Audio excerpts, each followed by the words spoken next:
Welcome back to another episode of Father Time with De'Meco and Blair, a podcast where dads talk about balancing fatherhood, relationships, careers, and passions. I'm De'Meco, the resident dad to a wackadoo toddler, and this week, Mayari's favorite word is bear. Yeah, she knows what's up. Bear down. That's a good girl. Bear down for sure. That's a good girl. I'm a play partner host of the Motion Culture Cousin Blair, aka Sir Winnie. Father to the 8-year-old who is literally just like growing and adapting to like life now as a bus rider.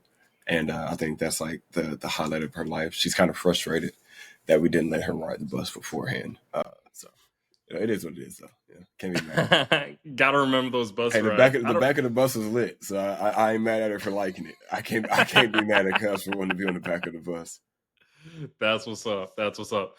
Well, this week we are joined by father, husband, golf fitness trainer, Sheldon Roberts, Golf Digest top 50 trainer. Be sure to check him out at golffit.com if you want to get right. Welcome to the show, Sheldon. Round of applause. Thank you guys for having me. We on season 4, right? Season 3. Season 3. Yeah. I'm already manifesting number 4. That's all it is. I'm manifesting.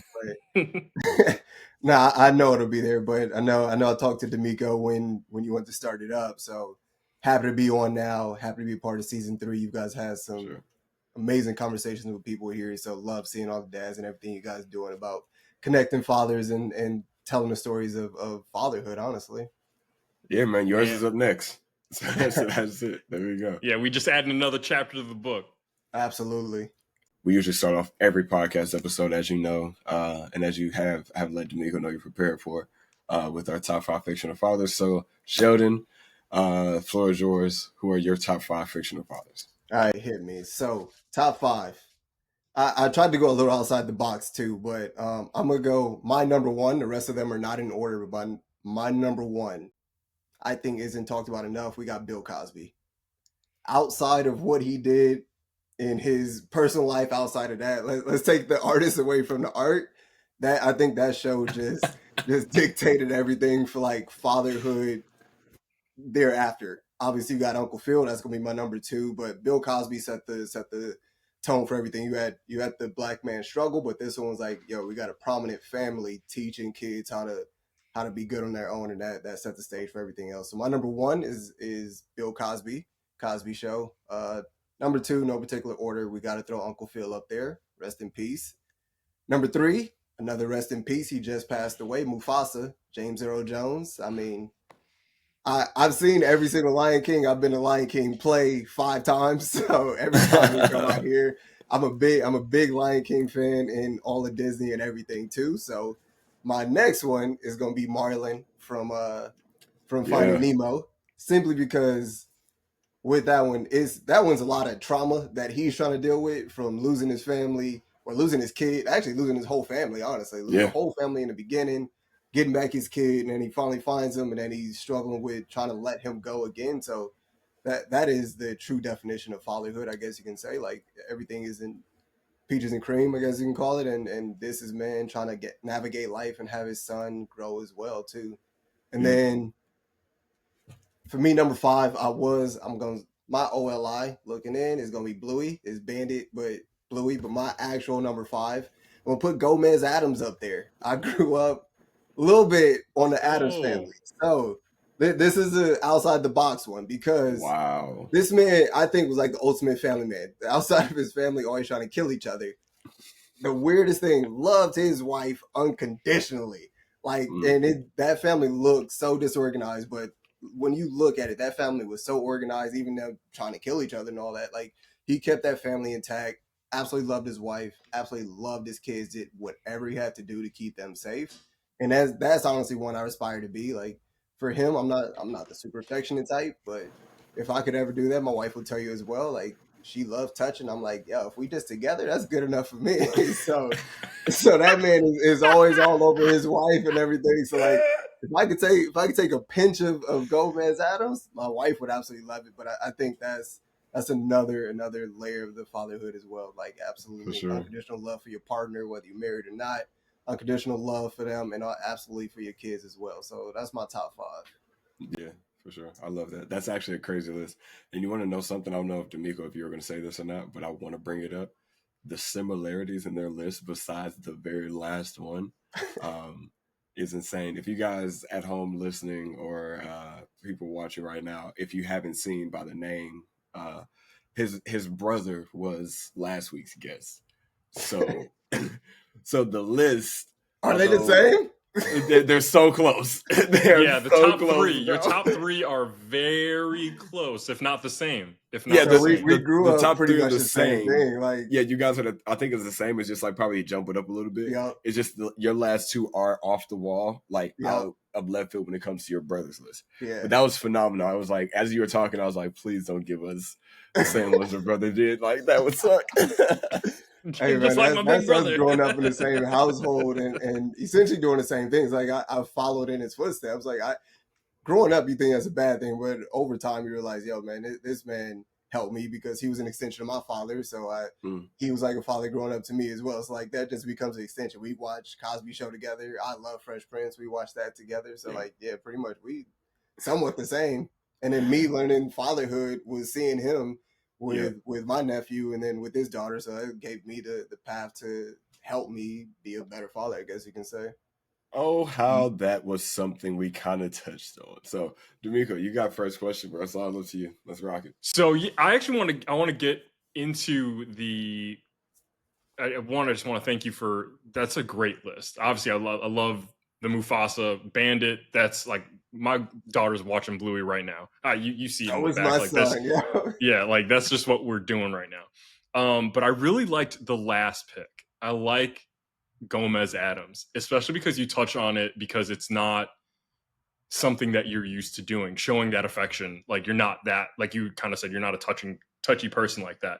And that's really what I was always trying to get with this question of being able to see how fathers are using this fictional fathers list of what they're aspiring to be as fathers, as partners, whatever have you. And I really do appreciate you like shedding some light of like, I'm looking at that. I'm like, if I could just take a pinch of this person and a pinch of that person, like that's what I'm striving to be. So I'm so thankful for you to kind of touch on that.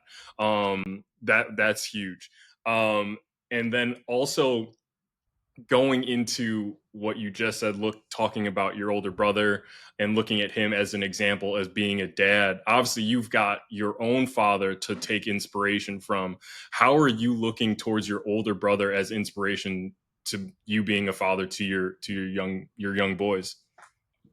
My brother was still young when he had my nephew, but it was a scary path. And I remember that whole part. I was still in college and he was as well. And I remember him coming home scared and all this other stuff. But then at some point you gotta man up and navigate this road. And that's exactly what he did. So wasn't ideal, but he's been with his wife now for, I don't know, they probably on like 12 years or something like that. But it's more about the later stages as he started to grow as a young adult and an adult. Like he started to instill these values into my nephew, and like it's just the way that he carried himself, professionally, just personally as well. Like I was over there a lot when he was buying his house, and I was over there just to chat it up with him. And it's like all these different things. Like it is so much to try to say in just like one thing, but basically from the time that he found out he was pregnant or his wife was pregnant to being like, oh man, I'm still in college, what I'm gonna do?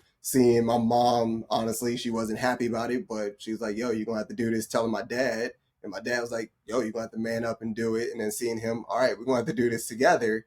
And then so they got together, they created the bond, they got married, had the son, and then he's navigating, all right, how do I do this? Because not necessarily I'm still a baby myself, but like he's still growing as a person.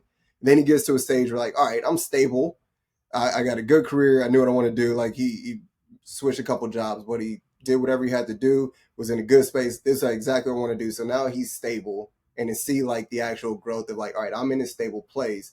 Now I can actually really uplift my son and like really teach him. Because by that time I would say my nephew was somewhere around that molding age of like 4, 5, 6 and later stages. So then like you see the young adult my nephew has become today, and even my niece as well. So like I saw a lot more of my nephew than my niece as far as like those stages. So my brother has helped me, whether he knows it or not. Like I have chatted up with him about like preparing for the first baby for sure.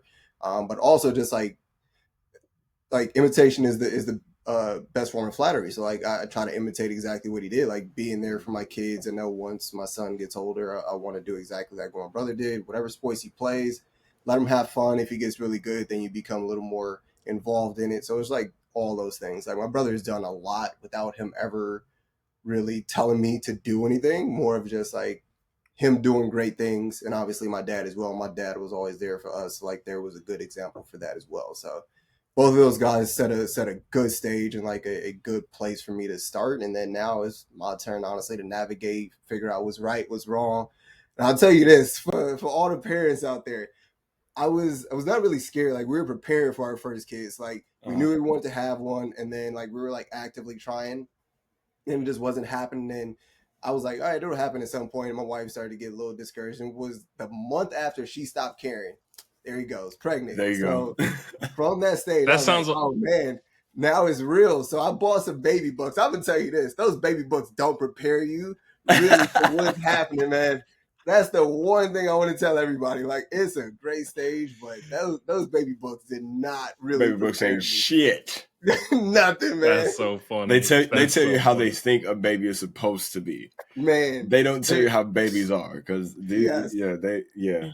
I wanna hit on that point. So my man Pierre, one of the first people we had on Father Time on the Go, he had mentioned something like that, where a lot of people will give you advice on how to be a parent, but ain't nobody gonna know how to parent your child but you. Like you got to learn that. And so that's huge. That's spot on. Them books, I think we had a few of those books. I may have cracked open one, but it was more about like, how do you financially prepare for your child? Like it was that, like, I wasn't worried about like the nurturing or like all those sounds, like, cause I'm like, that'll come, that came to me naturally. But it was like, I want to make sure my child is set up for the future, or hey, how do I, like, all right, daycare, all right, that's an expense, that's a mortgage payment for some folks. Like that ain't no joke. We just talked about that in episode 1. Bro, that the sacrifice of daycare or leaving your kid with somebody else or making friends so your babies can be with other people. It's like, damn, man, like, fuck it, fuck it. I'd rather work. I work my ass off to make sure we got all the money in the world. Everybody's at the house. Don't worry about that. Exactly. I think one thing that's like actually like pretty phenomenal about your brother's story and your story, it's two sides of the same coin, pretty much. Like that's what we're going to be getting from both of these episodes. You guys listening, you're going to be hearing the same household, different perspectives. And what I saw walking into this, like when I sat down in the chair to like get prepared for today's episode, mentally I was like going through it, and I like to visualize stuff. And in my mind, I was like, dude, what we're doing for Ashton's son, and then what we're doing for both of your boys, with both of you guys sitting here talking, and it's back-to-back episodes. So your children will be able to see that exact platform that you talked about your parents or your dad and your brother setting you up with. They set you up with like the baton in such a great way. So all you're doing right now is training the young men in your life, your babies. I mean, your boys and your girls, but like everybody's training their young men and young women to take the baton from them in a graceful manner. And with these episodes, those three young men at least will be able to see, all right, this is what being a Roberts mean.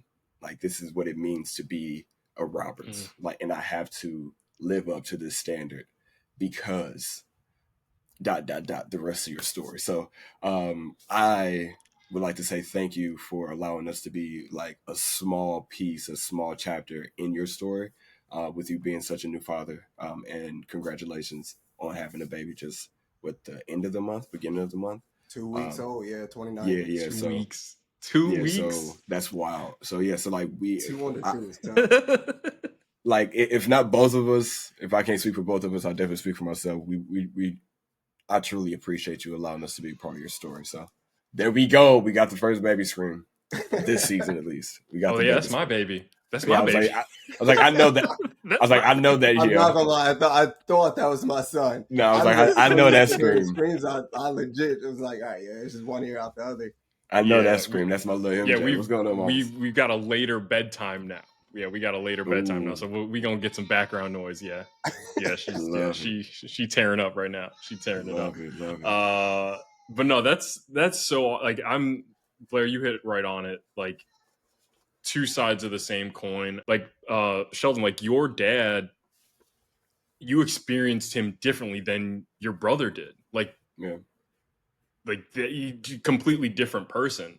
Same with my dad. Like I'm the firstborn son, so I got a different dad than my brother did. Like my dad was parenting my brother through me. Like, hey, De'Meco, you gotta set the tone, you gotta set the example. If I get the first one through the system, the rest will follow. That's how my dad was. And I was like, so That's how knowing all that of our parents were, though. To be quite honest, bro, they all kind of set it up where it's like if I can get the first one right, it's copy and paste, and I know I'm not messing up.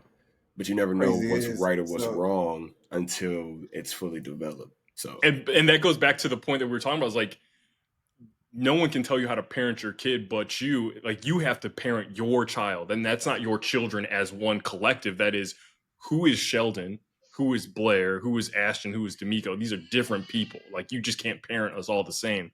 We have different life experiences. So that having Sheldon and Ashton on has kind of inspired me to talk to my brother about our father and how we're vastly different. Like I know Sheldon, you and Ashton are vastly different. We got the yeah, inside scoop, brother. We know you a hothead. he We kind of told know us. you're a okay. hothead. So that's where I was Yeah. about to go. I was like, I don't know how the second child is. I didn't appreciate any of it until I got older. There's perspective, dude. Like, I'm the second kid, so I feel you. yo, to this day I'm still a hothead. To be honest with you, like to be perfectly honest with you. But then again, like there's honestly, I would say I'm less of a hothead now because of my kid. Like you can't just snap at certain things. So like that Hmm. part has now tapered down a lot. But yeah, growing up, I didn't appreciate anything my dad did for me. Honestly, I wouldn't say did for me, but like had to tell me, like especially for the hard stuff from like sports and everything else. Like you're just like, oh man, whatever. You just saying this to just say it, and then once you get older, it's like, all right, well he was right, and I then was like, it's damn just it. Hey man. Yeah, Hey, yeah. Pops, real quick. yeah. Uh, Yeah. July 13th, 1997. You was right. That's my bad. That's my I bad. got the dates and notes. Yep, he was right on this date. Yeah, No, but but no, it's pretty much that. Like, like mhm. my brother is cool, calm, and collected. Like now, I am very much that. Like, it's very much of like analyze. And like now, I just equate it to sports as far as everything goes. Like, we both grew up playing basketball and golf, and multitude of other sports. But those were like our two main ones. So like, Mhm. just being able to slow down and like basically have court vision for basketball, like it's that. Like instead of just speeding up and go and getting frustrated, that was me. Just go frustrated. And that was my whole life. Go. Now it's just like, all right, you got to take a step back, perspective, especially like with the kid. My son is 2. Like so, not terrible twos is not a thing for me. It's just me. He's exploring the world. Like that. That's not a thing. I was like That when he means the turns. threes. Is it? That's what that So means. like I'm just like, yo, he just exploring the world right now. Like there's gonna be some things where obviously he's not listening because he just wants to do his own thing. But I'm like, yo, what I'm gonna do? Get mad? And then it was one time like he Exactly. kicked over something because he was like in his mind he was playing, but he kicked it over, broke it, and I was like, and I didn't actually say, I didn't yell or anything. I was like, Henley, and then he just started crying, and that was last moment I did that. I was like, nope, can't do that in front of him. But like Yep. him to understand discipline and all that stuff. It's like it's trying to pass down that lineage. Like I can sort of see right now. I think it's a little early that my first son for sure does not have my temperament. He's way more cool. So like yeah, me and my brother are completely different. So that's pretty much how we are right now. But I don't know if my brother told you. Like we have as of now, it's looking like we have 2 of each. So Yep. my brother's short and stocky. I'm tall and slender like my dad. My mom's short and stocky. My first son is short and stocky, cool, calm, and collected. So I'm anticipating that that my second son is gonna be hot headed like me. We're gonna be butting heads. But then my nephew, short and slender, he a hot head like me. My brother, I don't know if he told you that. Yep, he My did. niece is cool and collected. So as Yeah, of he now, we definitely got told us. both best of both worlds right now. So He told us that he's like, when my son started to get older, I realized I was raising Sheldon, raising my brother. Like, and it kind of helped me like stay more calm. And I was like, that's wild, bro. Like that's what our parents tell us all the time growing up. It's like, oh man, like when you have your first kid or when you have kids, like you understand like all the stuff that you did to me, you'll get it right back. And I thought my mom was capping with that, bro. And yeah, Penelope. Yeah, because your daughter's 8 now, right? Yeah. I like how we all just lived in that pause for a second and you stopped it. Yeah, she's 8. She's 8. Yeah. She's 8 going on what 27, 20, 23, Yeah, whatever it that's is. how it She's go. Yeah. I yeah, was the I was nigga trying thinks to she's like older than me, bro. It's so crazy. It's so yeah, I was crazy. trying to love like justify. I'm like, no, like it's not the same like for me, and I'm like, no, like I was cute as a button, just like Mayari is. Like I'm doing like Mayari's doing exactly as I was doing. Just See, that's perspective like a motherfucker, dog. Because I used to say all the time, like I was a sweet ass kid. I was no, so yeah, sweet, and then my mom was like, "Yeah, like you were sweet in public." That's what you got to. You got to finish your sentences, baby. We talked to you about that. You were sweet in public at that the is not a house. complete statement. Yeah, Yeah, Yeah. it's nothing demure about me at the house. I was a demon. So no, we wanted you were to. Black Air Force One energy, huh? Yeah, at the house, Black Air Force One Oh energy, man, the wrinkled Kendrick one too, not man, the fresh out the box, creases. the creases. No, so one thing I wanted to kind of like touch on was that dynamic of being a hothead and raising your boys, and you kind of touched on it a little bit with your last statement about that. My daughter sometimes thinks when I just say no that I mean, and I'm like, I don't know how to let you know without like feeling like I'm a bully or like feeling like I'm trying to like be braggadocious about being uh, who I was and like having lack of my control back in the day. But like your dad was not like if you think me saying no is mean, you should talk to people who actually like know your dad, and they'll let you know like, hey, the man that's walking, eating ice cream with you, frolicking through the fields, like that's not who we know. So how is it in a sense, and I think this might be a question for both parents. De'Meco, you're getting to that point. Both of you guys actually, because you both have like 2 to 3 year olds.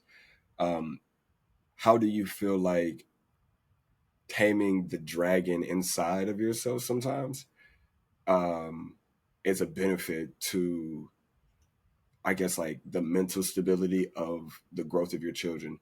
Because not saying that my mom was abusive, but she definitely was a single Black mom raising 2 young men in Nashville, Tennessee. So it was like she was doing her best. And sometimes it was the hand spoke quicker, faster, and more direct than conversation. So I'm not saying that you guys are going to hit your children because we all were raised to be a little more like conscious about that. But how are you with the controlling of the dragon inside? Yeah, I Sheldon, I'll mean, let you take it away. Yeah. yeah, I mean, so for me is it more so came from that moment, like when again I didn't yell at him. It was just like I was so frustrated that I did like a big grunt, and then just see his reaction of knowing like I was upset made him cry pretty uncontrollably until I had to console him, and then like he didn't understand why or whatever the case was. But for me, it's more perspective than anything. I guess you can say like I've been a hothead my whole life, and like I wouldn't say like what have it gotten me, but like where's it going to get me now? More of anything like that. That's the question I bring into majority. I was like, all right, I get mad at him because he's young. He doesn't necessarily knows what he's doing. So like the point of me getting mad is it's not going to really do anything. But learning how to discipline and teach him right from wrong, like those things are there. It's like yeah, I absolutely still discipline him. Understand like what you did was bad. You need to learn how to say sorry and these typical things. Like for me, it's just for him not to see this type of anger because then he's probably going to copy it. Oh, daddy does it.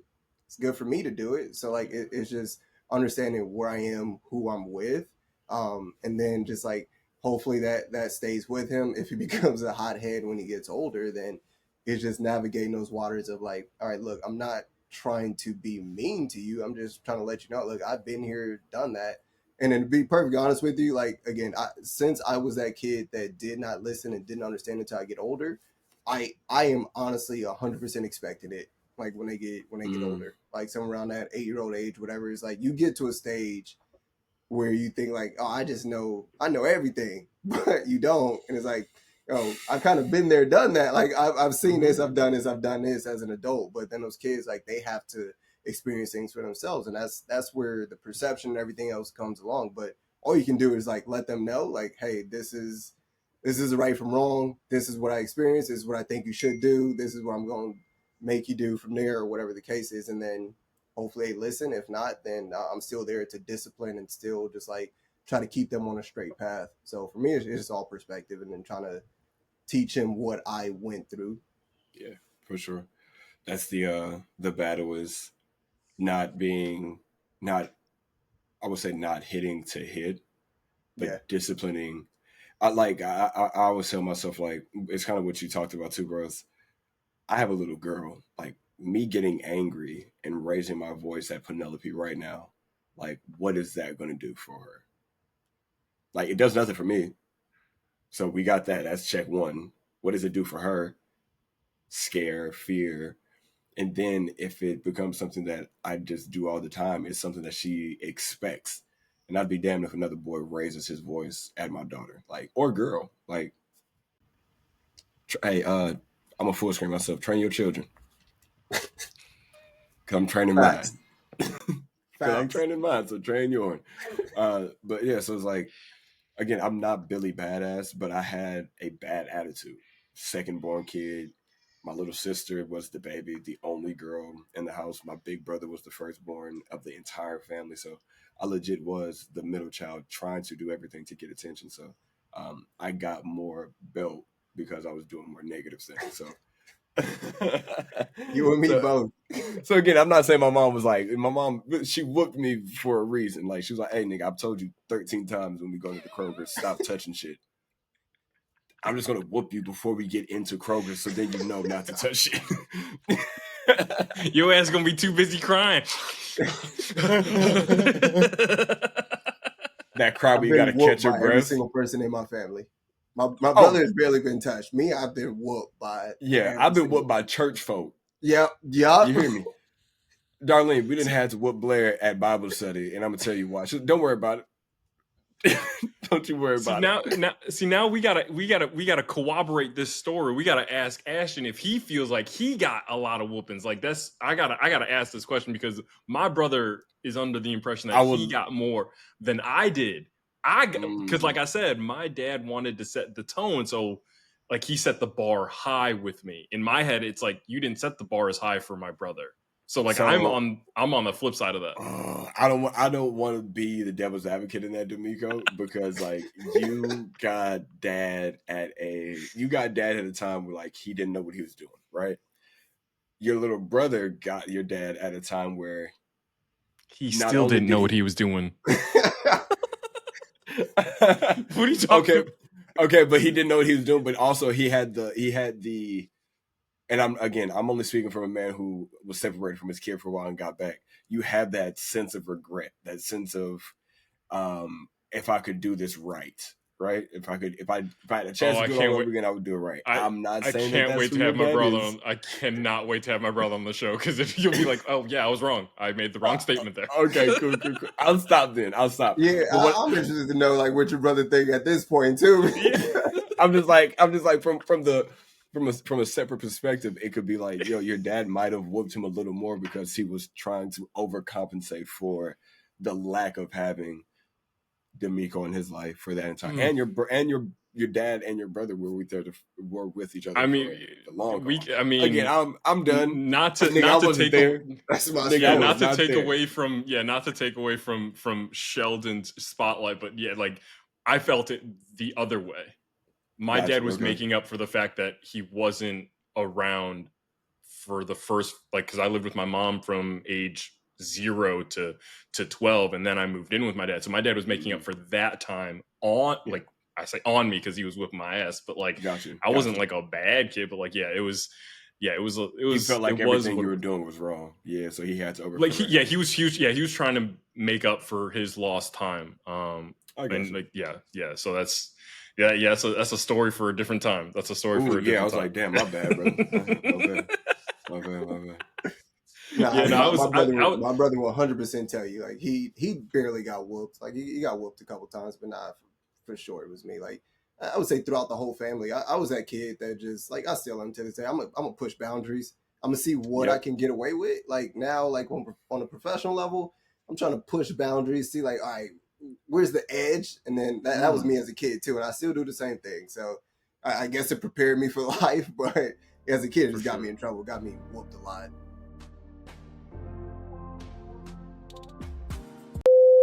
Whoa, whoa, whoa, whoa, whoa. Hold up just a second. Before we dive any further into the episode, we got to take a quick moment to thank you, the amazing Father Time fam, for tuning in. We seriously appreciate you hanging out with us and exploring the wild world of fatherhood as we try to balance it with relationships, careers, passions, and all the glorious chaos that comes with it. Now, did something we discussed today spark a question or maybe even a personal story that you'd love to share? Don't be shy. Drop some knowledge in the comments or slide in the DMs. We'd love to hear from you. Oh, and be sure to follow us at Father Time Pod on all social media platforms for exclusive content, behind the scenes, and much, much more. You won't want to miss it. Last but not least, be sure to hit that subscribe button if you haven't already. We wouldn't want you to miss out on a single dose of Father Time wisdom or laughs. We do our best. All right, that's enough from us. Let's get back to the episode. Peace.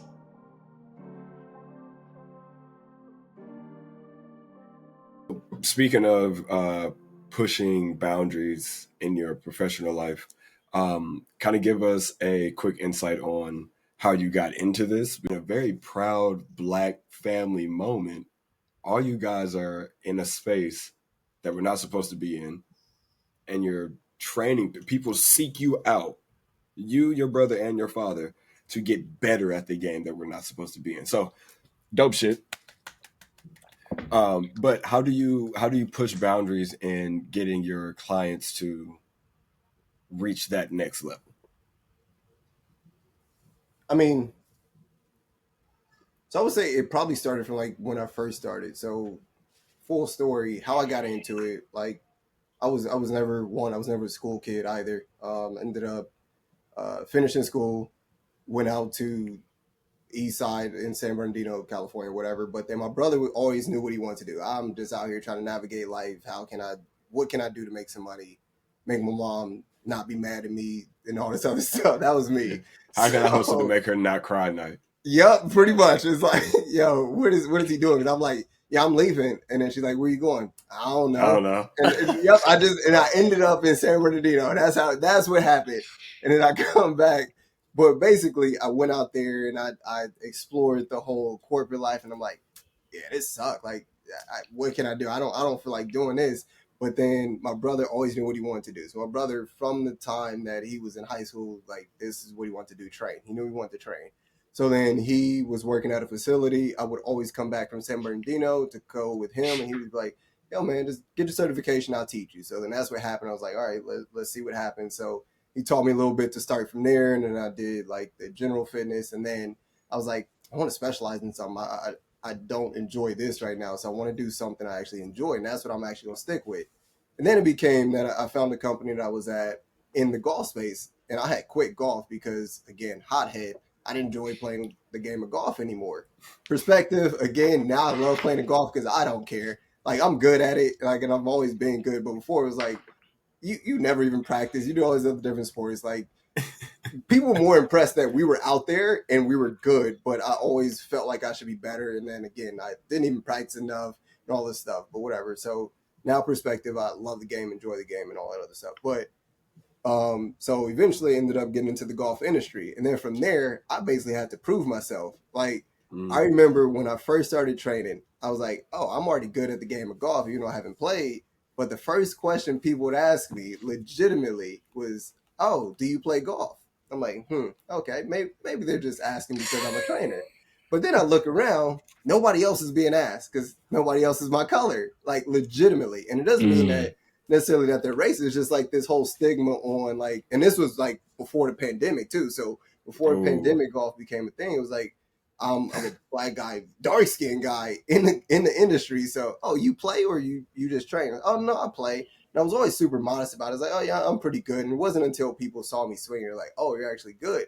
But Mm. every time I started, it was like, oh, you play? Oh, you play? Oh, and I had to like prove myself that way. And then it became just like a domino effect after that. It became like, all right, these people in here, they trust me, they like me, and then they see me play, so they now have respect for me, I guess you can call it, or they're now referring people over to me. And then how it became where I started to elevate my profession was like, all right, what's next? I actually truly enjoy this because I haven't enjoyed anything my whole life. I would always bounce from one thing to another. It became like, all right, what's the next stage? And it became like, all right, how great can I get at this, or how good can I get at this? And it became just like, all right, now I need to learn from other people. So I started reaching out to a lot of different people in the industry, started connecting with them, connecting with professionals, amateurs, and I just became, I wouldn't say necessarily like a household name, but like a lot of people in Los Angeles and through social media started to know me. And then that's what elevated. So like the pushing boundaries more so in the profession was just like, all right, what do I have to do to get through this door? Once I get there, what's the next door? And it just became that snowball effect. So like I would honestly say I got in honestly at a lucky time. Like the golf industry is super oversaturated right now. It's like it's hard to break through because the pandemic happened, and that just elevated And golf to everybody a new became a height, which golfer. I absolutely love. Like I'm all for growing a game. Like I grew up with not a lot of black people playing a game of golf. Like in South Central LA, yeah. But like when I went out to go play in like these tournaments, nah, me and my brother were only two black kids there. And then the crazy part is like you have even kids at that point in time. Like this was a totally different time. So again, no knock on them. It's just like they weren't used to seeing black kids in that environment. So they'll be like, uh, so do black people really love fried chicken? And it's like those type of questions, like straight out, and like asking me about Compton. I'm like, all right, man, yeah, I'm black, but all those type of things like that prepared me for like again like the thing of getting in the industry. Again, I don't see it as a negative. It's just like it's just a stigma of it. I've now proved myself. Nobody cares about that. But like when I broke in, it was like, oh, you play, and then now it's like, oh, this is a guy that knows what he's doing. He knows what he's talking about, and then that's just Now that. don't nobody give a fuck what your skin color Nobody is. cares. Like They know you that you take got it, and game. then as long as I can explain myself, which I can, people are like, "Yo, this dude knows what he's talking about." So they'll send people over. He knows what he's talking about. He's gonna take good care of you, and all that. So That's dope. I mean, I think I was asking that question too because there are so many like you spoke on. There's so many people in the golf space right now, especially after the painting. Shout out to Jethro. After the painting, a lot of people started to play golf heavy on it with like the camera at the golf course. Myself, I was one of them. When it comes to training and getting the most out of another person, when it comes to like that, like I think that's where it's like, what can you do? And knowing that you guys have like such a deeper understanding of the game of golf, along with other sports that like basketball and football, they have some type of hip movement into it, some type of thrusting movement into it. Same thing with baseball and tennis. So like if you can train these people with other sports in mind, it gives them something, I think, that your average, hey, I train golf. My name is, no disrespect to dude's name, Steve. This is literally just the first name that popped in my mind. Oh damn, Steve's getting shade right damn, now. Steve about to take a God damn bullet it, right Steve. now. My bad, He Steve. catching My a bad. stray. Hey, my I name know a is Steve. I know a Steve too. hey, my name is Steve, and I train golfers. In comparison to like, hey, my name is Sheldon, and I'm going to train your body to be better, and then within that, you're going to be a better golfer. Like, because just a simple conversation that your brother had on our podcast, where he was like, and he didn't even say it to me to give me advice. It was just like a, hey, if just coincidentally we're at the golf course and we're all together and I give out some advice. I see that your ball's going to the right. I would tell you to keep your glove face down. Me, I'm like, all right, I know my ball actually goes to the right in real life. So when I go out to the course the next time, This nigga I'm talking keeping to my me glove directly. face. I was like, oh my God, is he talking to me? But no, the last time I went and played golf, I called De'Meco right after. I was like, bro, I shaved 10 strokes off of my game just by putting and it wasn't even a good consistent palm face down or like glove face down. But I just had the glove face down and I saw that thing just like going straight and I was like, oh. I ended off with par, birdie, par. And I was like, you know what? First of all, I'm not gonna play golf for the next like week and a half because like I just won the tour championship. I need to put my feet up. But I was like, I'm gonna practice this at the crib, but I need to give him his thanks, and I still haven't. So by the time this episode comes out, you would have already gotten your thanks. But to the masses, Ashton, thank you so much, bro. Because I promise you, next summer I'm gonna be killing fools on the golf course, taking money. I'm here for pockets. You heard it here first. If you watch Father Time, you'll get better at golf. Yeah, hey, there you go. Father Time will save you 10 strokes on the golf course. I think like ultimately like that's when I discovered like you become really good. It's like those little things. So so for me, again, it's always going to be perspective because I was a high head. My brother is a lot different. So for me, the start of it is like, how do I navigate it? Well, honestly, it's like the Roger Steele video when he talk about, yo, you just gonna be trash. So the first thing that I wanted to tell you is you gonna be trash. Like real trash. Not like I'm being sarcastic, but like trash. Like Paul George in the playoffs, trash. Like Mitch Trubisky, trash. Like that is one. That's the video. Is like, yo, that's life. Like that is golf. You gonna be trash. You gonna be trash for a long time. It's just understanding that. Now that we got that part done, I'm gonna give you this one little thing that you can just focus on. That's gonna help you with this. And if you still trash, just know you're gonna be trash, but keep practicing that. But like, what makes the trainer, or I say golf fitness trainer, really good, are the ones who can still keep it that simple. Like I still do it that simple. Like I would say, especially for like social media, the golf fitness space is saturated. It's like, oh, do this to fix this and do it, and it's like these overcomplicated, and it's like, in actuality, one simple exercise that you see on Instagram isn't going to fix anything. It'll help, but like it's those type of things. It's understanding your body. So the trick is, my brother's like, yo, put your glove logo down. So naturally, now you go into like all this scientific nerdy stuff. Like, all right, if I get this down, then that's going to my club face shut. Now my club face is shut. So then the force of this club is going to force my body to move a different way than it was used to moving. So now I can hit the ball straight. So like it's those type of things. So like, if somebody's missing it to the left, you tell them to do the same thing. Now it's the opposite. Logo is up, you just push it out. Now they actually hit it straight. So like it's those type of little nuggets that really make somebody good. But like in session, honestly, I'm mainly just a therapist and a coach at that point. Because people want to tell you about their golf swing. They want to tell you about how bad they were. Like if you went double, triple par, you'd be looking at that par, but you'd be telling me, I left so much out there. But the good stuff as well, like people want to tell you about it. It's like, is taking the good and the bad and understanding like, yo, we still got some work to do. We're going to do it. Kudos. And if you bad, all right, we got more work to do. But it's like those little nuggets. And that's my full perspective on how do I make people better, how I make people enjoy it is honestly be a good human. 2, you're probably going to be trash unless you play a lot. 3, let's figure out what the easiest way to make you play the best you can in the most simple way as possible. Just keep it as simple as possible, and then people will have fun, and then that's what keep them coming back. So simply put, the Roberts method is KISS. Keep it simple, stupid. Oh, 100%. Yeah, my dad told me that, like, legitimate. So, like, so when I talk about me never paying attention to my dad, even as a kid, so, like, we never really had an off season for sports wise. So we always go from season to season to season. Mm-hmm. So we would go from, like, basketball season, we ran track as well, and all these other different things. We go right into golf season. It's like you basically just use other sports to try to prepare your body for this. And that was like what kids did back in the day.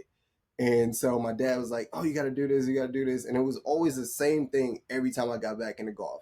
And I still use those same 2 things to this day. So like the most frustrating part where like now I just laugh at it and I tell my dad, but back then I was like, man, if I do that, it ain't going to work. And I'll try to like over exaggerate it to make him look stupid, and it'll work. And I'll be like, damn, what can I say now? Like, damn, I'll see right all the time.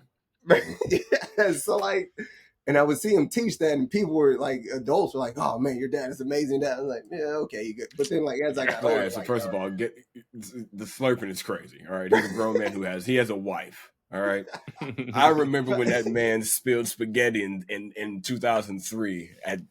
He made a raw turkey too. He don't tell people about that. Like you gotta start bringing up other shit because like you know he right. Yeah. But then my mom can't make cake. What about that, huh? She got all this advice in the world. The heifer Can't can't make make a cake. I ain't never had a birthday cake. We had store-bought cake. Since 92, we've been having store-bought cake. What about that, huh? Advice my ass. Jesus Christ. So, Sheldon, this is more of a personal question that I gotta bring this information back. We can cut it if need be. I know from watching your content, you had trained a certain celebrity that my in-laws, my wife, her family absolutely adore. Who that is? Larry David.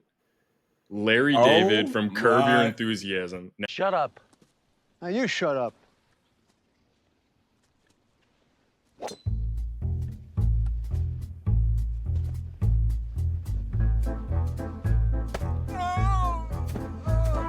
Holy shit! You hit him! I hit him! Troy, you okay? Oh my god! How did you do that? Hey! What the fuck? I told you I shouldn't fucking hit you with that! Larry! Oh no! now, I gotta know, how was that training session? All right, so everybody loves Larry. So like Larry's a super straightforward guy. So how it all came to be was somebody referred him over, and he never told me. It was actually his assistant called me, was like, "Hey, we have this person, yada yada, you got referred over." Okay, so then I talked to him on the phone, and the first thing is, of course, I know who he is. He introduces himself as if I don't know who he is, which is crazy.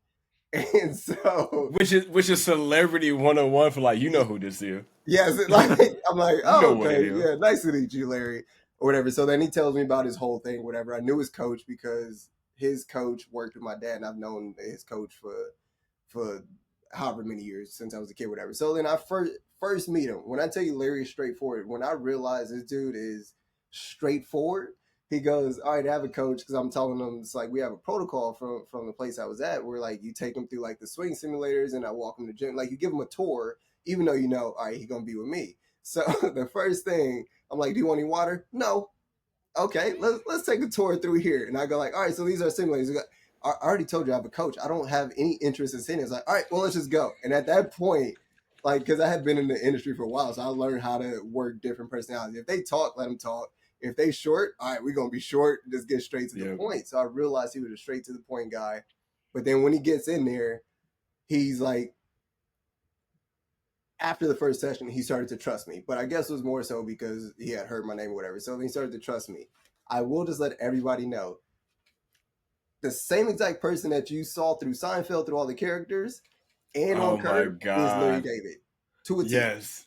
To a T. Yes. So he wasn't that funny. Like he never really cracked jokes because he was straightforward. There were 3 instances where Larry David like really made me laugh because they were like straight episodes out of Curb. No, I'm good. We can tell all 3. So the first story is, we used to have bathrooms there and they had showers. So he ends up like people would just not lock the bathroom shower. Most of these are like country club members or whatever the case is. So he walked in on one just like accidentally, but the guy wasn't naked. He was just in his underwear. So the guy, everybody knew that I trained Larry. And so he comes in, and as I'm working with Larry didn't like talking to anybody. So he comes up to Larry and he's telling him about, "Oh, you walked in on me. You should use that for a curb skit." And he goes like, "Okay." And Larry was like, "Okay." So I'm like, all right, let's go in right there. So then he keeps going. So he goes like, "I sat next to you on a plane in like, I don't know, however many years ago." He goes like, "Oh, you did?" And you could tell like I've seen Larry so many times. He's like, "All right, just stop talking to me, basically, so I can finish this workout." Yeah. Oh my God, yes. So then he keeps going, and then so he's like, "No," and he walked away. And he goes like, "I have an idea for you." He pitches a skit. He goes like, Larry never stops his workouts. He stopped in the middle of it and goes like, "Buddy, leave the comedy writing to me." He's like, "You can leave now." Straightforward. That is Larry David. That was my first instance where he made me laugh. Number 2 was basically, this was more of a Seinfeld one, but it had to do with like tipping. So he tells me about how he went to go get pizza or whatever the case was, whatever food that he went to go get. He ordered food on his way home. He went to go pick it up. And you know how every place now, even if you pick it up, they want to tip. So he goes in, he goes like, I went to go get some food. It was really good. And he goes like, and they turn it over to me and they asked for a tip. I was like, tip for what? I picked it up. You should give me my money back. And I was like, no, that's Seinfeld and Curb. Not wrong. That's a Jerry Seinfeld no soup for you moment, bro. 100%. That was the first thing I thought about. I was like, if anybody is doing this is Costanza, 100%. Like, Costanza's mad. I'm not giving you a tip. You gonna tip me? Yeah. So then he starts going in on a rant. Like, it was a lot more. He started going in on a rant about all these places are asking for tips and everything. I was like, that's Seinfeld. And then the last one is more just like how direct it was. This was one of the funniest ones. So we're in the gym and there's this guy who he would like work out with Larry every so often. It's like he would always say hi to Larry. Everybody wanted to say hi to Larry. Larry was always nice to say hi, but then would go on his day. So that guy's in the gym. He goes like, hey, Larry, as if he had known him. So he goes, we should play golf sometime. Larry stops and he never stops. Like, so he goes like, why would you ask me that? He goes like, well, because we're friends and we've known each other for a while. He hasn't. He's only known Larry since he started training there. Yeah, like he has a friend. So then Larry goes straight to him, straight in his face, goes, 4 hours is a long time to spend with somebody that you don't like. Turns back to me, says it out loud. Can you believe this guy? And starts laughing. I'm dying laughing at that point. So, Larry, I'm here every day. You're here once or twice a week. Don't stir up shit here, Larry. So he's facts though. 4 hours is a long time to amazing spend with a guy. motherfucker Like you have to know how to deal with him. So like he super nice guy, like super loving, super caring, but exactly the character that you see, that is Larry David. You just got to be straightforward with him. So like saying the instance with me, you got to know how to give it back to him. So I tell him about my son's name. He goes like, Henley, huh? You like that name? I go like, yeah, we do. Yes. I go like, yeah, we do. I go like, huh? Okay. Well, I wouldn't have chosen it. I was like, well, good thing you didn't, Larry. Good thing I didn't choose Larry either. He just laughs. Like, as long as you give it back to him, he was always open, but he was never like super rude. He was like super direct, and that was oh my god. That's awesome, bro. Like, I think that's a great thing though, because like again, he knows that he is. I don't know. I think because he's old, he's probably like, I ain't got time to waste.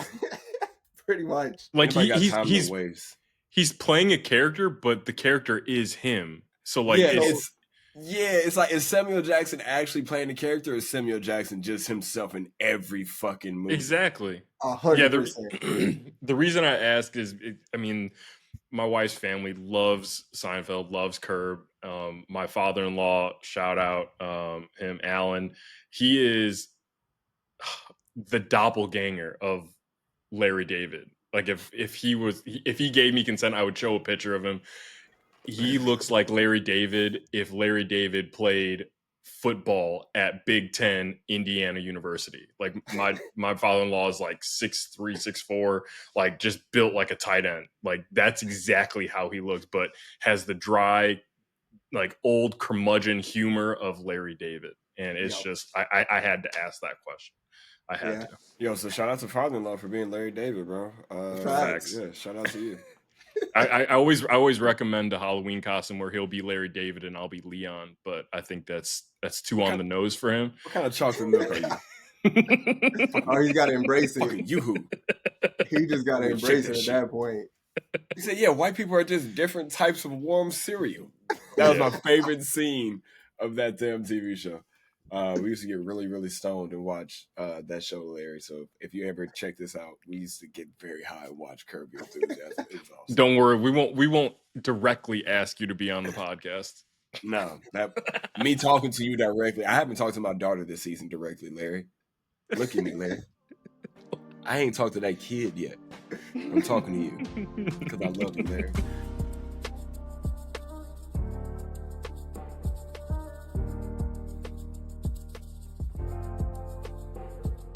So one thing that I do want to ask is fly on the wall situation or going back in time.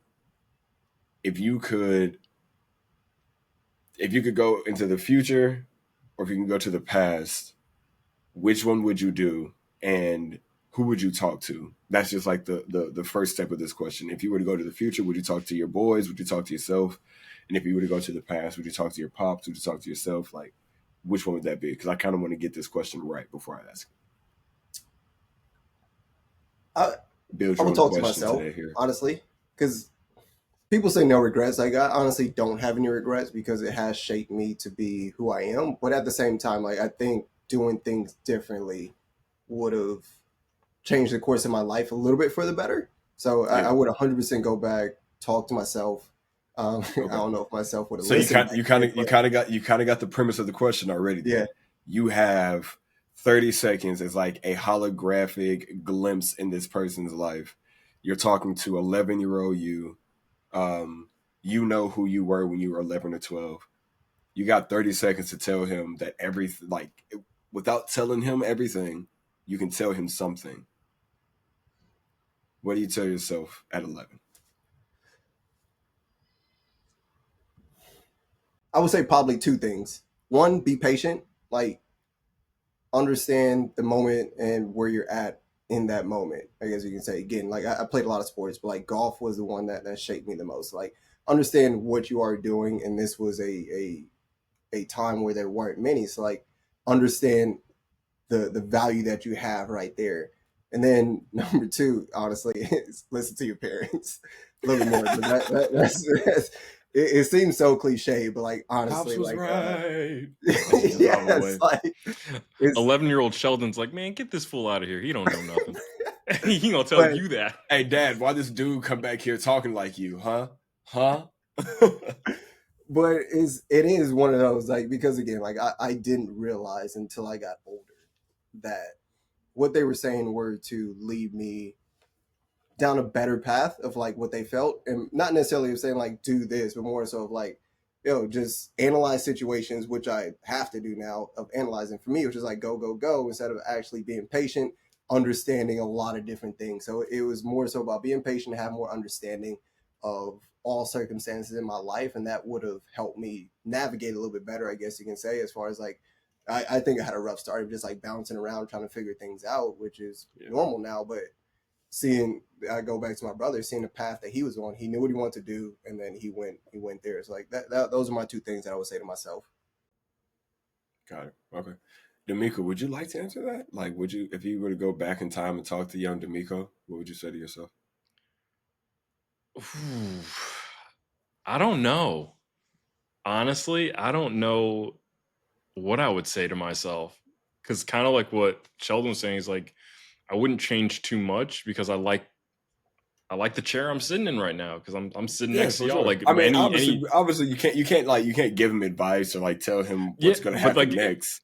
But like anything, you can, like advice. But you know what I'm saying? Like, but like any sort of nugget that I give 11-year-old De'Meco may change that course. I got to think about this. Like, if I could give myself any sort, whatever that is, and we talk about it actually. Like, I'm gonna tell him you're enough. Like it's as someone that has dealt with inadequacies or of feeling insecure about not being enough, that would be the one thing that I would tell young De'Meco is that you're enough, and I think that alone might change my life just because of instilling that confidence in me of like, okay, yeah, I'm doing everything right. Like we talk about all the time. Like I know Mayari is going to be dope. I just got to let it happen. Like you're doing everything right. Whatever it is, just keep doing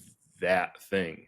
I gotta touch on what you said because it goes back with that about feeling like you're not enough. So basically, with that, I'm not sure what yours was, but I can tell you specifically for mine. Like I grew up in South Central California, but I hung around. Well, not hung around, but like mainly South Central is Hispanics and Blacks. So that's all I knew. I didn't know any other race growing up. And then when you play golf, you play all these other different things. Like I started to see people who aren't dark skinned.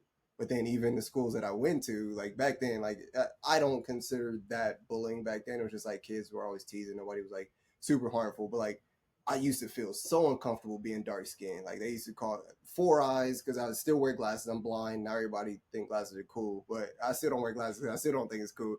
I know. Yeah, But like all these Sheldon, we different the same. You will never catch me with glasses on. Nigga, Ever. put your glasses on, bro. Nah, like, man, get like, out of here. I got bro. Like, contacts, man. I bro. got contacts. I got Facts. You gonna contacts. finger fuck your eyeball? Contacts. So we I finger could not fucking wait eyeballs now, until huh? the day I Let's could open get y'all with contacts. dirty, I was like, I'm never wearing these glasses again. But with now dirty people see me in feces glasses, like, fingers. oh, why don't you wear your glasses more often? I'm like, you don't know the trauma I went through as a kid, man. Like, Hey, I'll give you this though. I took 4th grade year, Gillsville Elementary School. I took my glasses off and set them motherfuckers in front of the school bus and let them break. And my mom was like, "What happened to your glasses?" I was like, "The bus ran them over," and I walked in the room. So that was again, it was one of those moments where I got was my ass beat. Like, you yeah, did that was on one of the purpose, ass bitch. beatings. The bus ain't just like take the glasses out your pocket. Punk ass So, nigga, put them on the ground. Why'd you do that? with the glasses, well, I used to do the same thing, not necessarily get them to run over, but so one thing, I would purposely sleep with my glasses so they'd be bent. I was like, can't wear them. So my mom started getting me these flexible glasses. Bruh, you know. I know what you're talking about, bro. The indestructible joints, So imagine being a kid back in the 90s and early 2000s, man. Flexible glasses like this. So then back then, I didn't wear contacts as well. What do kids wear when they play sports? Bro, you had these big old goggles too, man. Fam, like, yo. The goggles with the fucking little line day. on them, yeah. So like the trifocal goggles, because they wasn't giving you no really good So then everybody wanted to be AI. So, I mean, you got to wear a headband, you got to wear a sleeve. Now I just look like a dumbass wig. Like a doofus. Headband, Doofus? Yo, nobody gets called a doofus no more. I that's such a good we're word. bringing that back. We're bringing that back. Bringing that back. Doofus. Nah, but so like growing up, like I was not comfortable in my own skin. I don't know my brother's perspective. I definitely wasn't. So like growing up, I was a nerd, shy, and all that. So I wouldn't say I got confident until I just stopped caring. And that didn't come until maybe I was 19, probably 19 years old. So like maybe at that point in time, but then at that point in time, I was trying to like catch up for the things like all the other guys did, I guess you can say. So like growing up, like back then, it wasn't like all guys were players, whatever, but they were just like, oh, I got a girlfriend. I didn't know how to talk to a girl, scared of rejection. Thought every all right, Shannon. Girl, yeah.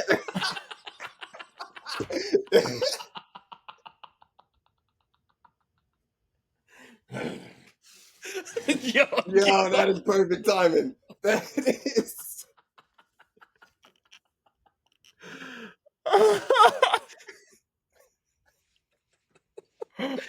Poor Unc. Poor Unc. I mean, it's a fact though. Shout out Unc though, man. When I got out the house, that's what I was trying to do. I wasn't a player. Yeah. All right. So hold on. I'm gonna show the picture to the guys. Fuck it. I'll put the picture in the chat. What y'all see on screen right now is what I used to look like. And let me open this shit up. Girls. He was not getting ladies at all. So that was me. So like when I turned 19, it was like, all right, all my friends are 21. Like, so I was just like, all right, what can I do to hang out with all these people drinking? And then it became like, all right, I just have more confidence now for whatever reason. Like I just stopped caring. At the time I don't know if it was career or whatever the case was, but I stopped being. I mean, I don't know. Honestly, like I feel like it started to shift where like these nerdy guys became a little cool. As far as like these shy guys, because girls want to bring that out of you. I could be wrong, but like at that point in time, it's like I was always standoffish, shy, so people would be like, "Oh, I don't want to be with him." And then it became like, as I got older, I'm standoffish, shy, and they think I'm playing hard to get. Nah, I like being strong. One of the strong silent types. Oh, he a strong silent type, girl, and he chocolate. Oh my god, he looked like Morris Chestnut, and he quiet. Like, no, I just don't like people. Pretty much. And then it became just like more of a confidence thing from there. So when people started to like it, and it became like a thing of like, oh, he cool because he don't want to talk to anybody. He's like, nah, I've always been this way. It's like, so now I'm 100% confident in my skin. Like black is beautiful, dark skin, all that. So it's navigating those waters. But I can tell you for sure, like it took a while for me to be comfortable in my own skin and like being okay. Like you are enough. It's like I'm 100% with you on that.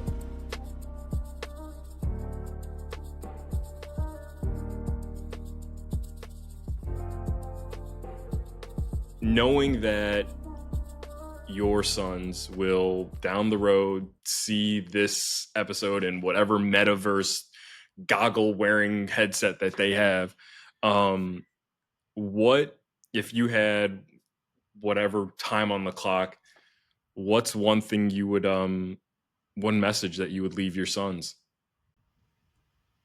Honestly, you put it the best way. It's that you are enough. Because I think that is more powerful than anything. Because they're gonna grow up. They're gonna be in a digital age. Like even myself, it's like it is so hard not to compare what you are doing to somebody else. So like we're in the comparative models. Like it. So understanding, like, again, wherever you are, whatever you are doing, if you are comparing yourself to somebody who may be younger than you, same age as you, whatever, and they are perceived to be more successful than you, whatever the case is understand that you are enough. Like at whatever stage that it is, third grade, high school, middle school, whatever the case is, just let them know that you are enough. Just because, and that's honestly, that's all I want to do is like make sure that no matter what happens in their life, they know that I love them. They can always come to me for anything. And then honestly, like they can have confidence in themselves. Because again, for me, it's the perspective is based on my perception of everything of like what happened in my past. Be okay with who you are and understand how to navigate life that way. You are enough for whatever you want to do. I'm always going to be here for you. And I think that part is where my dad was really that guy. My dad was like that cheerleader guy. No matter what I said I wanted to do, oh, Dad, I want to ice skate. Oh man, let's go get you some ice skates. We about to do it. And it's like it didn't matter what it was. Yep. My dad was Shout always out. that guy of like, oh, you about to do it. You're gonna be the best. And like, my brother would stick to one thing. I was that guy who would just bounce from one thing to another. But no matter what it was, my dad was constantly a cheerleader, telling people, oh, Sheldon is doing this. And then the next time they see him, oh, Sheldon's doing this now, but he's the best. And it's like, no matter what, I just want them to understand, like, I am here. I'm always going to be your biggest cheerleader. There's going to be some hard times, but no matter what, I'm always going to love you and understand that you are enough for whatever you are doing. You know what's All right. crazy? Your brother said that same exact thing about your dad. Yeah. About how your dad, he doesn't care. You guys are the best. His grandkids are the best at it. Like, hey, you ever seen a girl do a somersault? Yeah, but you ain't never seen my granddaughter do a somersault. Like, I think that type of what a lot of people would kind of classify as irrational confidence or irrational support is very much needed, and I think your dad did a great job.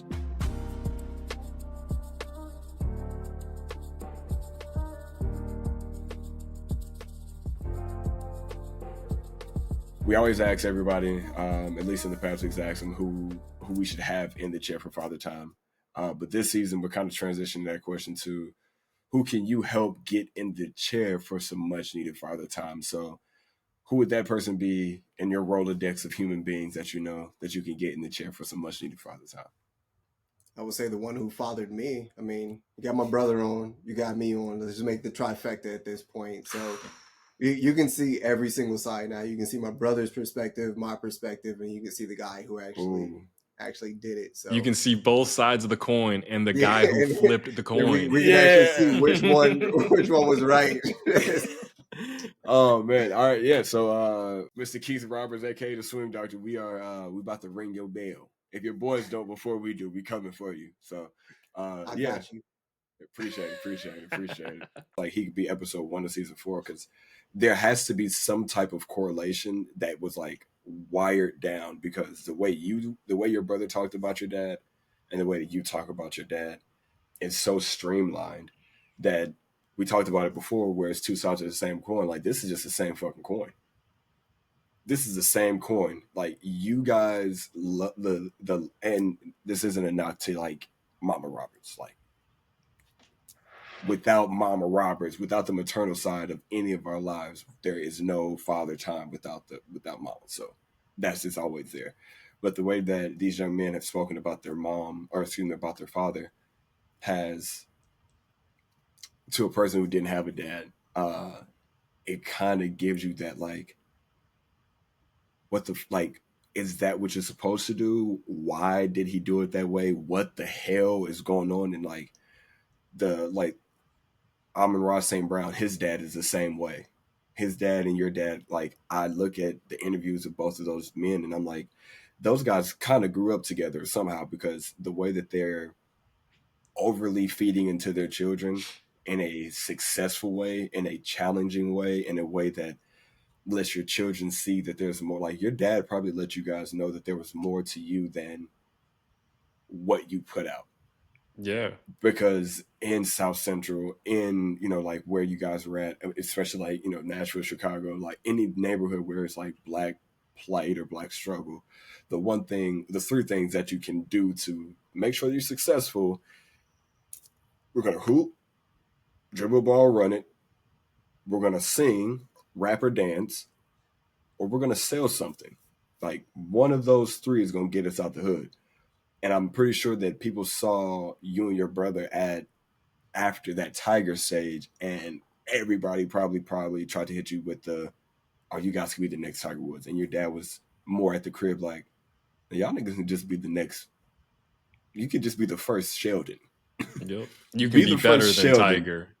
Yeah. So like, kind of touch on that just a little bit, on like what your dad, and I don't know if like that's what bro was asking before, but like what your dad did behind closed doors to give you the ability and the confidence that you have now, and then also to give you guys that platform that you're going to give to your children that we talked about before. Yeah, I mean, I think ultimately it was the fact that he was that cheerleader. So like the full story of it is, my parents were divorced. I don't even know at what age. I literally have never talked to either one about what age they were divorced. I didn't know what a divorce was until I was in middle school. I just knew my dad was always there. Like, I legitimately just thought, oh, my dad lives somewhere else. And then that was it. So like, my dad was there. I was over my dad's house on the weekends. He was at games. If my mom had to take my brother somewhere, she would take him to his game and all that. It's like, growing up, I didn't know what a divorce was. And like, still, even now, they have a good friendship. They were like, they're never going to let whatever differences, I wouldn't even say differences, just they're falling out of love, I guess you can say, coming between the children. My dad was always that way. It's like he was there for my brother and I, like, all the way through. So that was that. And then that's one thing like that I'm really gonna instill in my kids. Like you said, you grew up without a dad. It's like I would assume, like, for you, that's more of an emphasis for you to be there for your kids. So like, that's, for me, I saw my dad there for me every single step of the way, no matter what I wanted to do. But he was always cheerleading. Again, no matter what I did, he was always like, "Oh, you're gonna be the best at this," and then, "Oh, this is what you need to do." Like, and my dad is this guy. If you talk to him, once my dad gets into something, he'll research enough, then he feels like he's an expert at it. So then he can, so no matter what it is, can't tell him nothing. So I have that in me. Is like, oh, if I learn about something, I'm gonna research a good amount of it and I'm gonna become an expert. And then you just start speaking with confidence, and that's the whole selling thing. It's like, you speak with so much confidence that people start to believe it. And that's my dad. So it's like, he would, whatever it was, like, want to learn tennis, he played tennis because wants to know what it was, got good enough at it, and then got really good at it, became an expert. And that's how he got into golf, and he passed that down. So it was like all these different things of like, just like instill the most amount of confidence, speak as highly as you can for your kids, whether they are doing the greatest things or not. Like, it wasn't always great with me and my dad, I guess you can say. Like, again, for me, I didn't understand why he was the way that he was, in that sense of like, eventually I started to figure out like, oh, he's just not around enough. And then it was just so much. Again, I just did not have perspective of anything. That's more of me, not my dad. Just me just being hard-headed as a kid. But those type of things of him just always being around, again, me not really understand what a divorce was until like middle school, but he was just always around, always had the most confidence in us. And then that got passed down to my brother. He has the same thing, like with my nephew and niece as well. My dad is there or my brother's there at ballet recitals, at my nephew's basketball games, of course. So like, when my son gets older, no matter what he wants to do, I'm going to be there for him, whether he wants to be Comic Con, because I grew up a Marvel guy too, with comic books 100%. That's why I was a nerd, because so Okay. my wife grew up on no comics. A little tangent. My wife grew up on no comics. Like when the whole Marvel series came out, the universe, I was like, oh, I'm gonna see everyone, because I remember all the comic books. And I'm like, let's see how strict they gonna keep it to the comic books. And I was like, all right, I'm pleasantly surprised. So I would like tell her like, oh, we can go see this one because this is gonna lead into this. But that's why what hunt. Yes. but no, it was pretty much that. It's just like he passed down different values, again, whether he knows it or not. He passed down different values that my brother and I both still do to this day. And I'll tell a quick story about Bradford. So Bradford from Chicago, but out here in LA. So I knew Bradford through social media. Bradford was going to take lessons from my dad. He knew my brother a little bit better. So he was going to take lessons from my dad. He started that whole series. And then he tells my dad, hey, I wanna do a story on you. He was like, oh, you should get my boys in there too. He goes like, oh, who are your boys? He goes, oh, it's these two. No, you lying. Those ain't your kids. Then he started to put it together, and then that's how that came to be. But then from that moment, like Bradford, myself, and Ashton, we became real cool. I've played rounds with Bradford. It's like super cool, but like just that type of connection, whatever. But yeah, like my dad is that guy of like, no matter what, the story was supposed to be about him. He goes like, no, my boys are doing this. Yeah, like and that. he did. He put his boys out there. He was like, yeah, it's about me a little bit, but like, look at both of my boys doing the same thing. Look at what I did. The craziest part is like, my boss did this, y'all. Random people come up to me and be like, because I was saying my dad takes pictures of my sons and everything like that, or tell them what I'm doing. I've had random people come up to me, be like, oh, I know your dad. Congrats on this. I'm like, how do you know that? And they'd be like, oh, I've seen your son. Why? And it's not like, why have you seen him? It's just like, my dad is always just like, too proud. Man, look at what my boy's doing. He's so proud. So like that's one of the things. Like my son may not realize it. He might be like me, may not realize it in that moment. When he gets older, he'll start to look back and understand. My dad was the appreciation. So proud of everything I did. Yeah, the appreciation after the fact is always the greatest.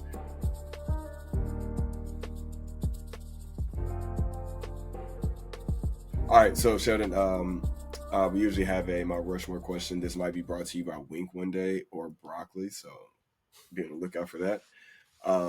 But you're a Marvel fan. We're Marvel fans. You kind of brought up how you were very into it and liked your hunt as a kid. So was I. So what are your, right now in this MCU world, what are your top 4 or your Mount Rushmore of Marvel movies if you were to give them to a brand new watcher, like someone who's came out the woods, like, hey, give me 4 Marvel movies I should watch? Henley and Landon. This is the roadmap. I'd say pretty easy. Number one, well, not number one, no particular order. For me, my favorite one, which one was it? Was it Far From Home? Spider-Man Far From Home. I would say, I think it was a Far From Home was the one. Like, honestly, was Far From Home the last one? Had me crying when he had to erase everybody's memory. Yeah, Far From Home. Yes. Okay. No way home. No Way Home. No Way Home. Yeah. No Way Home. Yeah, Far Way Home was the second one. Ooh, No Way Home. Okay, well now I gotta rethink that because Far From Home was amazing too. You know what? No, let's fit, because No Way Home was a great ending to the series, but I'll also take Far From Home. Okay. Black Panther, obviously. Bad. For me, I would put Endgame up there. I would say simply because they put a different spin on it than the comic books. As far as everything goes, like it gets a little bit deeper. Like for a movie, it would have been very boring, honestly. As far as like how Thanos was actually defeated with like the Mistress of Death and all that other stuff, but basically, it gets nerdy. My bad. I'm saying like how simple she took him out. You're right. Yes, it would have been a boring ass movie. In a movie, like, it would have been a 15-minute movie. Niggas would have been mad. So if everybody want to know the story behind that, like if you want to know like the short story of Thanos and why he's doing this, he's doing all this to impress a girl. Everybody, just to let everybody know. He is doing all of this to impress a woman. Just think about that. It's deep. I will kill half the world for you, girl. for you, and she still didn't care. And she was like, "Hey, your skin purple, nigga. I'm fucking." Yep. Bro, she was at the dollar. She was at the dollar store. Yeah, she was at the dollar store. I give it all to you, girl. I don't You like can purple. leave this I don't place. like- I can. He's like, What baby if girl, in a I can help you 15-minute change. movie? She Just was be like, I don't I like got purple on my skin, Infinity brothers. Stones. Look what I did for you. Don't care. Bye. She's like, okay, and I'm playing with my nails now. So I'll put Endgame up there because I think that story, the culmination of everything was so well done. And then my fourth one. All right, so my fourth one is honestly just a personal one for me, but I go the first Doctor Strange because I think my top 3 Marvel characters are Doctor Strange, Psylocke, and Scarlet Witch. So the 3 most the 3 most powerful beings in essentially all of the MCU, like Doctor Strange was my wife fell asleep every single time during that, but like it set up the storyline. They made him look a little bit weaker, but like he set up stories for almost everybody. Like comic books, for the nobody could touch Doctor Strange, and comic books, nobody could touch Scarlet Witch. So, like I think they did her story a little bit better with like Vision and everything like that. But those 3 in the X-Men series, Psylocke definitely doesn't get enough love. I would love to see a movie with her. I don't know if they can make it great, but like those 3, I think were my top MCU characters, and those are my. And crazy enough, like Doctor Strange, like the Dormammu, I'm here to make a request. Yes, like the strength that he shows to put one of the strongest at the time, one of the strongest characters in the MCU outside of Thanos, in a time loop to where he gave up. Like that was insanely serious for me.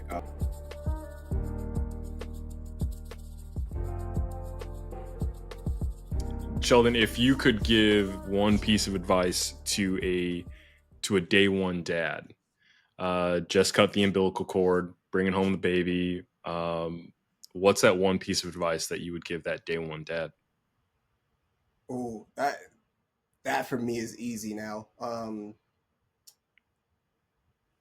Is well, one, it's gonna be okay. Like you're prepping for this whole moment the whole time, and then you're just like so like anxious about like what not to do, and just like understand it's gonna be okay. That, and then just like be present. Like you can't get these moments back. Like you can't hear him, he's downstairs, but I just hear him downstairs with my wife right now. It's just like cherish those little moments of like the newborn.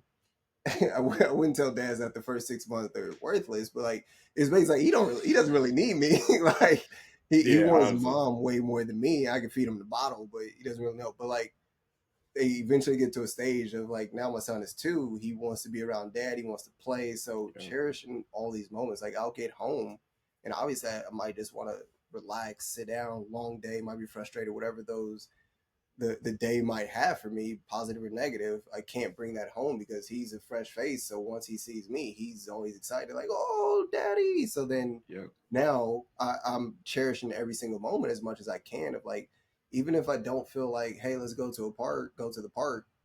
Let's go to the park. Like just cherish every single moment from there. So those are my 2 things. Like number 1 is like, everything's going to be okay. Like when I first brought my son home, I thought, oh man, don't do this. You're going to break him. You're going to do it. And like, now it's just like, I handle the second kid just like football. I mean, I was doing that with the other one too, but like, that was just football after style. A while, I was like so delicate with him. Now I was like, oh no, he fine. He good. And now day one, you got that nigga like he Heisman pose. Yeah, man, 100%. Like I got it queued up right now. I got your little swing practicing. Like that's how I'm gonna do another one of those too. So I was like, that was your first baby, right? That was the first practice one. Yeah.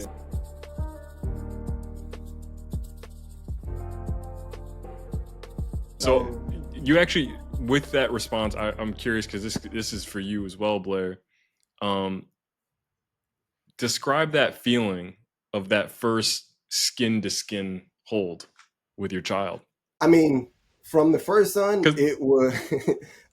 I told you I'm not an emotional guy. I'm not this super romantic guy. I got teary eyed because it's just like, oh man, we really here. I waited 9 months, and now like, oh, we really are here. And then I wouldn't say negative, but it was like, man, now I got this kid that really depend on me. And then that started to set in, but then it was like, man, I'm gonna love him so much no matter what. And essentially, like in my head, I'm like, oh, he can do no wrong, whatever the case is. But like all these different emotions and thoughts just start flowing through you. So like that first skin to skin moment on when my first son was born was amazing. Like all these emotions came out. I wouldn't say I didn't care for the second one. It was just like I'm prepared. I know what I'm about to do now. Like I still love him. So like we took that time to just be in the hospital by ourselves. Nobody came in. It was just my wife and I with our newborn. Him sleeping, skin to skin, all that other stuff. So like that first moment is one of the best moments, and it is the start of fatherhood. Like it is that jump start. So for me, both times I got emotional. No, it definitely does like signify like this is like racers, start your engines. This is father time. Like when you get a chance to. So like I'm gonna show you guys here on camera. So make sure my screen ain't dirty because I got greasy hair now since I took the locks out. So like the hair's in the afro, so it's all very greasy. But just let your soul glow. This is yeah. Us in the hospital. That's me and Goose. And like it's kind of like you said, bro. It's like the start. It's like it signifies fatherhood. At least for me, it did. Like I saw the belly. I was talking to the belly. I read, articles to the belly. I think when Penelope was born, LeBron James had just won his first championship with the Miami or with Cleveland. That was 16, 17, something like that. So yeah, I was like breaking down LeBron James. Like, so Penelope, today LeBron James, greatest basketball player to ever touch a basketball, scored 27, 13, and 8. Wow, that's fantastic. So I was like, I was legit like, so I knew that she was there, but the second that like I hear her cry, I get a chance to like cut the umbilical cord, and like I make that eye-to-eye contact with them, like that's mine, like dibs. Nobody gets to tell, like that's mine. Like I call dibs first, like me. That's so yeah. And then they're like, hey dad, now it's your turn. Like mom's gonna take a little break. You get your skin to skin, and I was like, bro, this is my time to shine. And I don't know. I think I talked to her a lot right there. I was like, I don't know what I'm doing. I don't know what I'm doing, and I'm scared of you. Like very much so afraid of who you are, what you are, everything that embodies you. But I promise I'm not going to ever abandon you. Like there's never going to be a time where I, with sound body and mind, walk away from you. That should have never happened. So,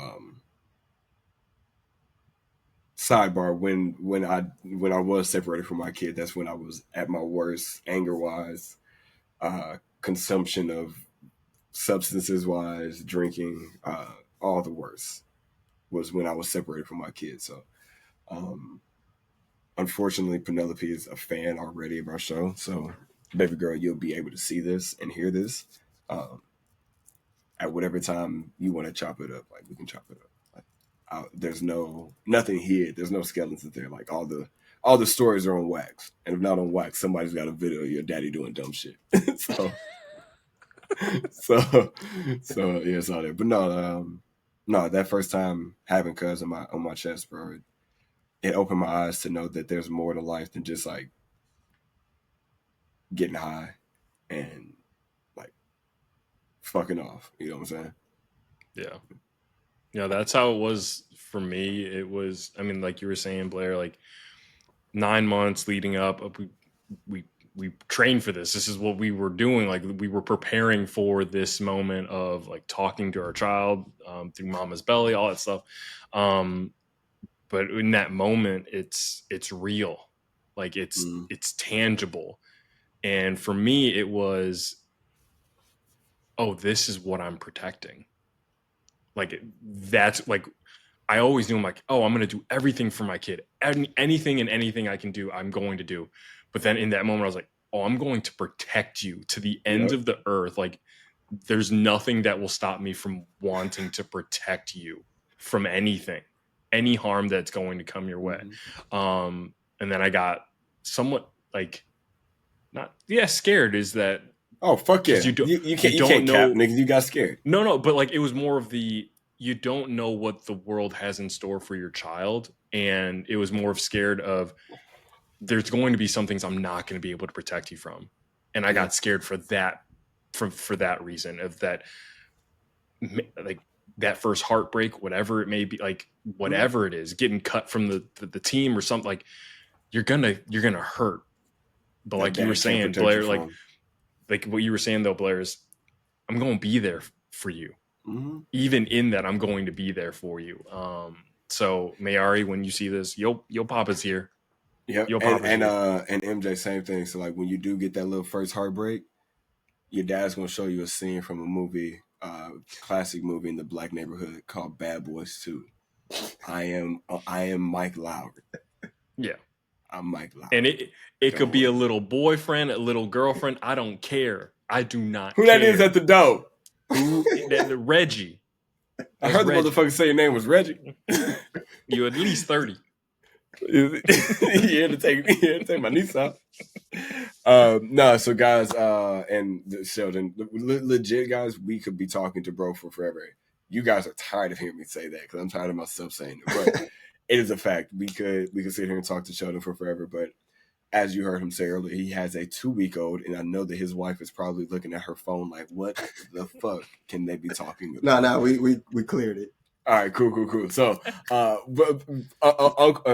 baby boy Uncle Blair is like, what are we doing? We got to give you back your daddy. So, with that being said, on behalf of my on behalf of my co-host De'Meco, my brother, I love you, my dog. On behalf of our guest Sheldon Roberts, thank you so much to the Roberts family, to your 2 boys, to your wife, to your brother, and to your dad for allowing us to take your time today. We appreciate you so much. Everybody who's watching, man, thank you all. You could have been anywhere in the world, but you decided to listen to this podcast. Whether you're listening or watching, make sure that you like, share, subscribe, and give us a follow on all social media platforms because that just builds what we're doing here, and it kind of shows that we're reaching the right people. Let us know what your best or favorite Marvel moment is in the comments down below, and we'll make sure that we respond to everything just like that. So, we love you guys. Make sure to tell somebody that you love them because this world is kind of mad crazy right now, bro. I wouldn't tell you to vote because I'm not political, but do what you got to do, man. Tell somebody that you love them because we love you. Peace.